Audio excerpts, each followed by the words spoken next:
Assalamualaikum warahmatullahi wabarakatuh. Kita akan melakukan praktikum aplikon statistika. Pada kali ini kita akan membahas tentang analisis korelasi.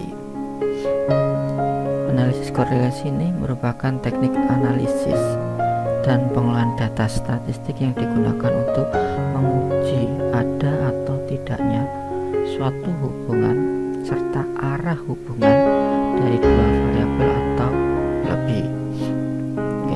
Korelasi ini dibagi menjadi dua. Ada korelasi sederhana dan atau sering disebut dengan korelasi produk momen dan juga korelasi berganda. Bedanya, kalau korelasi sederhana ini hubungan antara variabel X dan Z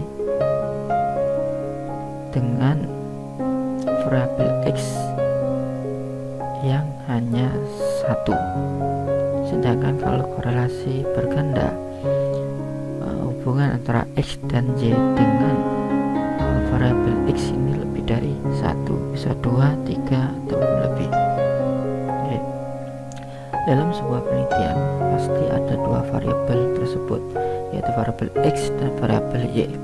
Variabel X adalah variabel yang dipengaruhi, kemudian variabel X adalah variabel yang mempengaruhi.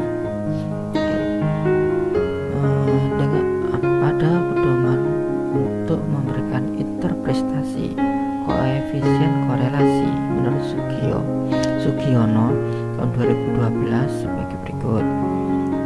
Dikatakan memiliki korelasi sangat rendah apabila nilai korelasi antara 0,01 sampai 0,199. Dikatakan memiliki korelasi rendah apabila nilai korelasi antara 0,20 sampai 0,399. Korelasi sedang antara 0,40 sampai 0,599. Korelasi kuat antara 0,60 sampai 0,799. Korelasi sangat kuat yaitu 0,8 sampai 1. Arah hubungan korelasi dinyatakan positif apabila nilai dari korelasi antara 0 sampai 1 dan dikatakan arahnya itu negatif atau berlawanan dengan nilai koefisien 0 sampai dengan min 1. Perlu diketahui korelasi produk momen atau sering disebut dengan korelasi sederhana ini dilambangkan dengan huruf R kecil, dan korelasi berganda disimbolkan dengan simbol R besar. Kita akan mulai praktek dengan menggunakan aplikasi statistik yaitu SPSS. Di sini ada sebuah contoh di mana ada 12 responden. Variabel X1 yaitu motivasi dari 75, 60 sampai dengan 65. Kemudian minat X2 dari 75, 70 sampai 70. Prestasi Y 80, 75 sampai 75. Nah, ini angka-angka ini adalah hasil dari kuesioner, yang mana kuesioner ini merupakan acuan kita dalam menganalisis sebuah penelitian. Terdapat dua sifat, yaitu penelitian secara kualitatif dan juga penelitian secara kuantitatif. Apabila penelitiannya bersifat kualitatif, biasanya diperoleh dari data-data primer dari perusahaan, baik itu berupa pernyataan atau dan juga berupa wawancara dengan pemilik perusahaan. Kemudian kalau penelitiannya bersifat kuantitatif, di mana penelitian ini merupakan gambaran dari angka-angka yang ditafsirkan memiliki nilai-nilai, apakah variabel satu dengan variabel lainnya memiliki hubungan dan pengaruh. Nah, biasanya kalau penelitian kuantitatif ini menggunakan kuesioner sebagai acuannya. Jadi jawaban-jawaban responden dikumpulkan sehingga membentuk angka-angka seperti ini. Oke. Dari angka-angka ini kita akan lanjut ke aplikasi SPSS-nya, yaitu kita masuk dulu ke SPSS-nya. Oke, di sini saya memakai IBM SPSS Statistik versi 25. Oke, kita klik dulu.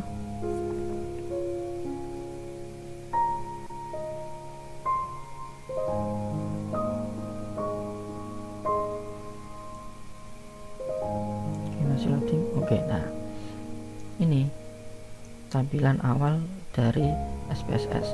Kita klik new database, kemudian klik open. Nah, ini adalah lembar kerja dari SPSS. SPSS ini nanti menampilkan dua jendela. Yang pertama ini adalah lembar kerja SPSS, dan yang kedua ini adalah lembar output dari SPSS-nya nanti. Oke, kita ke lembar kerja SPSS. Di sini ada data view dan juga variabel view. Nah, sini. Oke, kita memasukkan hasil kuesioner tadi atau data-data kuantitatif tadi ke data view. Ini bisa langsung diketik atau kita bisa juga mengkopinya dari Excel. Di sini saya akan mengcopy dari Excel. X1, X2 dan Z kita copy, kemudian kita pastekan ke SPSS. Nah, setelah itu dari sini setelah kita sudah mengisi lembar kerja SPSS-nya, kita ke variabel view. Kita rubah dulu variabel name-nya. Di sini adalah X1, kemudian X2 dan Z. Sesuai dengan X1, X2 dan Z. Tipe kita pilih numerik, weights terserah, bisa 8, 12. Ini adalah ukuran font dari angka-angka ini. Kemudian desimal bisa kita buat dua angka di belakang koma atau kita nolkan. Sini kita nolkan aja, enggak apa-apa. Kita bulatkan. Label ini adalah nama dari variabelnya. Di sini X1 mewakili motivasi, X2 mewakili minat, dan Y mewakili prestasi. Kita ketikkan labelnya ke lembar kerja SPSS. X1 adalah motivasi, kemudian X2 adalah minat,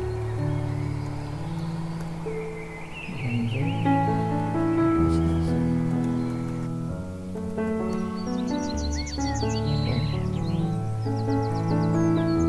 Kemudian kita pilih pada kolom view.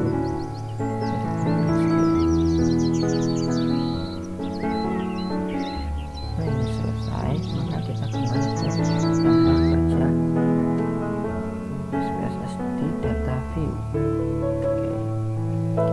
Untuk mengetahui cara atau langkah-langkah mengetahui analisis korelasi, caranya adalah klik analyze, pilih correlates bivariance. pindahkan variabel x1, x2, dan z ini dari kiri ke kanan. Oke, tekan kontrol, klik minat dan prestasi, kemudian pindahkan ke kanan.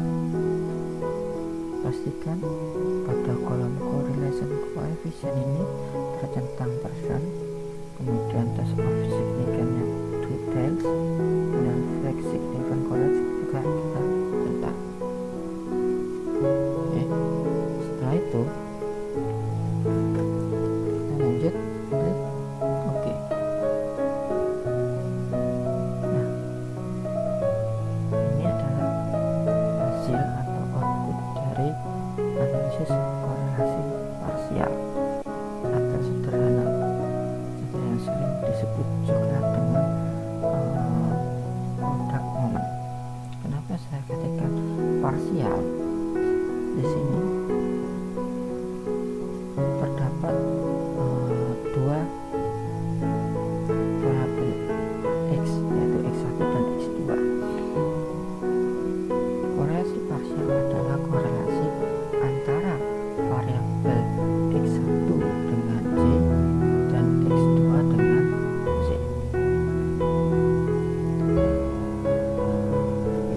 Kalau korelasi secara berganda atau sering juga bisa disebut dengan korelasi simultan, yaitu variabel x1 dan x2 ini secara bersama-sama memiliki hubungan dengan variabel z yang dilambangkan dengan R besar.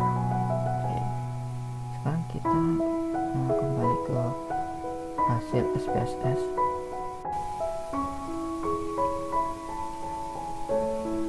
Di sini pada variabel motivasi memiliki nilai korelasi dengan prestasi sebesar 0,796 dengan tingkat signifikan 0,002. N adalah jumlah responden. Nah, dari sini kita bisa melihat bahwa motivasi memiliki hubungan yang positif terhadap prestasi.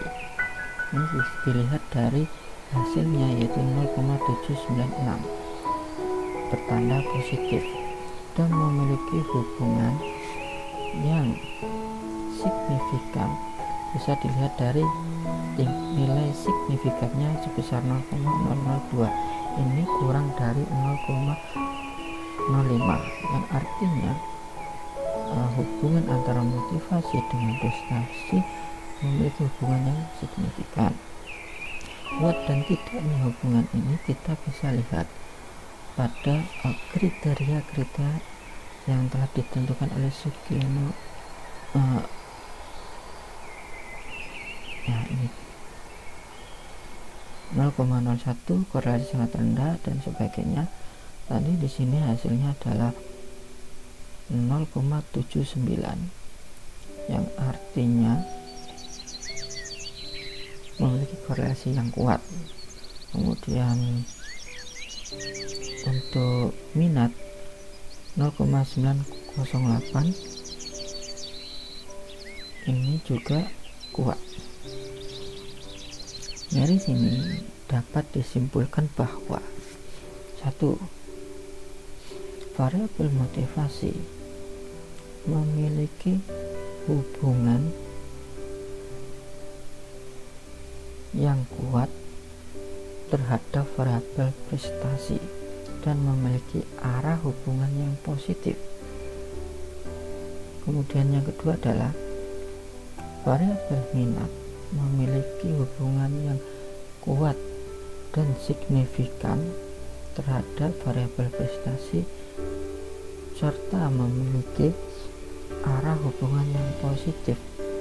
Arah hubungan positif ini artinya bahwa jika minatnya naik maka prestasinya juga naik. Jika minatnya turun, maka prestasinya juga turun. Oke, ini secara parsial. Kalau kita secara bersama-sama, motivasi dan minat, apakah mereka memiliki hubungan secara bersama-sama dengan prestasi? Kita melihatnya dari nilai R besar. Langkah-langkahnya adalah kita kembali ke gambar kerja SPSS, kita klik analyze, kemudian pilih regresi linear. Pindahkan variabel dependent ke dependent, kemudian independent ke independent.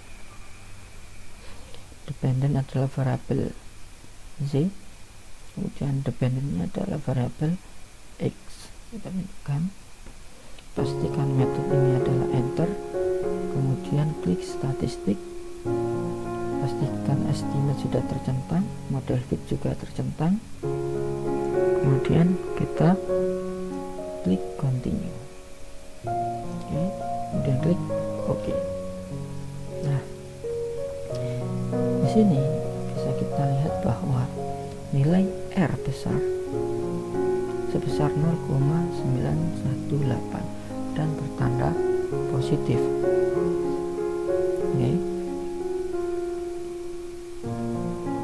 Ini artinya bahwa dapat disimpulkan secara bersama-sama, secara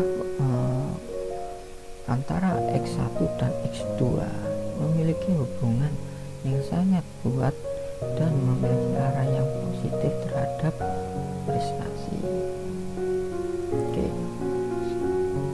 Tingkat signifikan dari sebuah hubungan atau korelasi juga bisa dilihat dari nilai perbandingan antara R hitung atau di sini adalah R hasil dari SPSS dengan R tabel. Akan saya perlihatkan gambaran dari R tabel. Nah, ini adalah R tabel. Signifikan 5% dan 1%. Ini artinya adalah jika sebuah penelitian memiliki nilai tingkat kesalahannya 5%, maka kita memilih kolom 5%. Kalau tingkat kesalahannya adalah 1%, maka kita pilih kolom yang 1%. Di sini kita memilih 5%.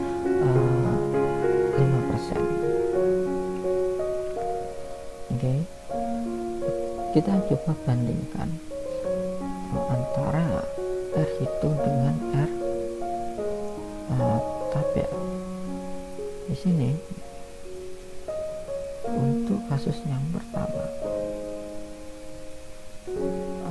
motivasi dengan prestasi memiliki nilai R sebesar 0,796, sedangkan untuk R tabelnya dengan jumlah N atau responden 12 dengan tingkat kesalahan 5% sebesar 0,576, yang mana R hitung ini lebih besar dari R tabel. 0,796 lebih besar dari 0,576, yang artinya ini pertanda signifikan. Yang kedua, dari minat 0,908 lebih besar dari 0,5, artinya juga signifikan. Kemudian 0,918 dengan 0,5 juga signifikan. Oke. Dari hasil SPSS ini, baik dari korelasi produk momen maupun korelasi berkehendak, dapat disimpulkan atau diinterpretasikan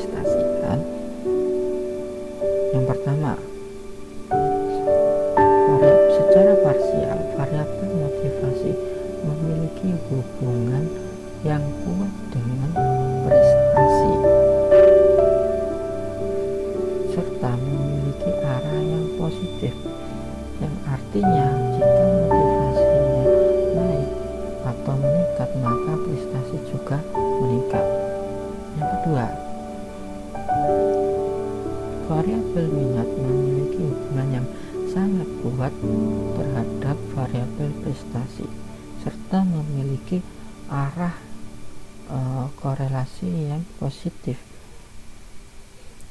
yang artinya jika minat ini meningkat maka prestasinya juga meningkat.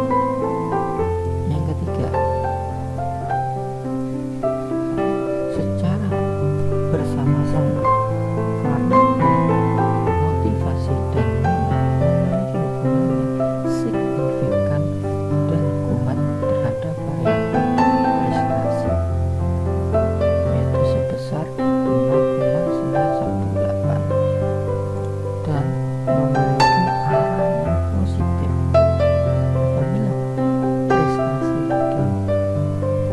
Apabila prestasi meningkat maka